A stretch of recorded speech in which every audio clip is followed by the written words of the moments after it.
My grandfather had a special chair on the porch, a creaking wicker one that had sagged just so to fit the shape of him. He'd sit there on summer afternoons when the sky turned the colour of a bruised plum, and the air grew heavy and still. He knew the rain was coming, long before the first drop fell. He said he could smell it in the dust of the lane. I was small then, maybe 7 or 8, and I'd sit on the top step, my chin resting on my knees, waiting with him. The world would hold its breath. The birds would go silent, and then it would begin, not with a crash, but with a soft patter on the giant oak leaves, a sound like 1,000 tiny fingers drumming.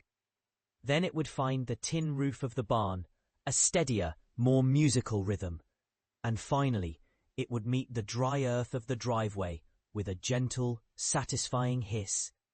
One afternoon, as we sat, watching the world turn soft and grey, he leaned forward, the wicker groaning in protest. "Don't just hear it, child," he whispered, his voice as rough and kind as his hands. "Listen, I didn't understand at first. I could hear it just fine." But he pointed a long, weathered finger toward the garden. "That's the sound of the thirsty lettuces drinking," he said, a soft little sigh. He gestured toward the barn. "And that's the roof singing its tinny song. It likes to be washed clean."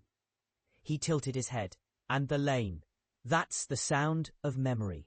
All the dust of the long, dry days being turned back into earth again." He taught me to hear the different voices in the rain. He taught me that it wasn't just one sound, but a whole orchestra. We sat there for the longest time, not speaking another word. And for the first time in my life, I truly listened. I heard the drip from the eaves, each one a distinct, glassy note. I heard the gurgle as the water found the downspout. I heard the deep, contented rustle of the whole world taking a long, slow drink. In that quiet, shared space, cocooned by the rhythm of the falling water, I felt a kind of peace I'd never known.